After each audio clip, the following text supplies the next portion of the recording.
Sir நீங்க already சொல்லியிருந்தீங்க அமெரிக்க அரசுக்கு வந்துட்டு பிரச்சனைகள் வரதுக்கு நிறைய சான்ஸ் இருக்குன்னு சொல்லியிருந்தீங்க. இப்போ அதே மாதிரி அங்க வந்துட்டு அமெரிக்க அரசு நிர்வாகம் வந்துட்டு ரொம்பவே முடங்கி இருக்கு. இதனால அங்க இருக்கக்கூடிய பொருளாதாரம் வேலை வாய்ப்புகள்லாம் எப்படி இருக்கும் சார் இனி?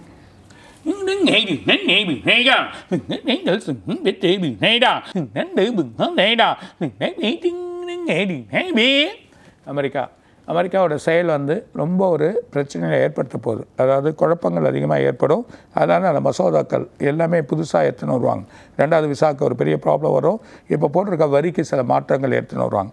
மாற்றம் எடுத்துன்னு வந்தால் தான் அதோட வழி வரும். இல்லைன்னா உங்களை ஃபுல்லாக ஸ்தம்பித்து போயிடும். ஸ்தம்பித்து போடாமல் எல்லா மார்க்கெட் பங்கு சந்தைகள் கீழே அடிப்படும்.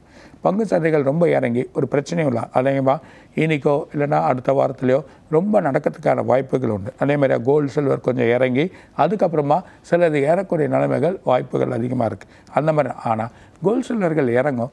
ஆனால் இன்னும் அதிகமாக ஏறக்கூடிய நிலைமை இருக்குது. 3950 $4000 இது வந்து அவுன்ஸ் வந்து கிராஸ் ஆகிடும். அந்த கிராஸ் ஆகக்கூடிய நிலைமை வரப்போகுது. 13,500 கூட போகலாம். அந்த நிலைமை இருக்குது. இருந்தாலும் 12,000 இப்போ கிராஸ் ஆகி நான் சொல்லியிருக்கேன் கொஞ்சம் விழணும். ஸோ கொஞ்சம் ஸ்லாக் இருக்குது. இறங்கிட்டு திரும்ப போகும். அப்படி போச்சுன்னா இது ரொம்ப அளவுக்கு போயிடும் கோல்டு. அது இல்லாமல் உங்களுக்கு வந்து சில்வர் வந்து எக்கச்சக்கமான 160 வந்துடுச்சு. 175 தாண்டலாம், 180 தாண்டலாம். அந்த மாதிரி ஒரு நிலைமைகள் ஏற்படுறதுக்கான வாய்ப்பு இருக்குது. ஆனால் பங்கு சந்தை தான் சம்பித்திரும். ஸோ பங்கு சந்தை வந்து குறைஞ்சிரும். எந்த நேரத்தில் எப்படி குறையன்றதை இப்போ நம்ம சொல்ல முடியாது. ஆனாலும் இந்த மாதமும் சரி அடுத்த மாதமும் சரி ரொம்ப கேர்ஃபுல்லாக இருக்கும். அது இல்லாமல் நிறைய வேலை வாய்ப்புகள் அங்கே போகுது. வேலை இருக்கவங்களுக்கே பிரச்சனைகளை உருவாக்கிடுவாங்க. டேக்ஸ் அதிகமாக்குவாங்க.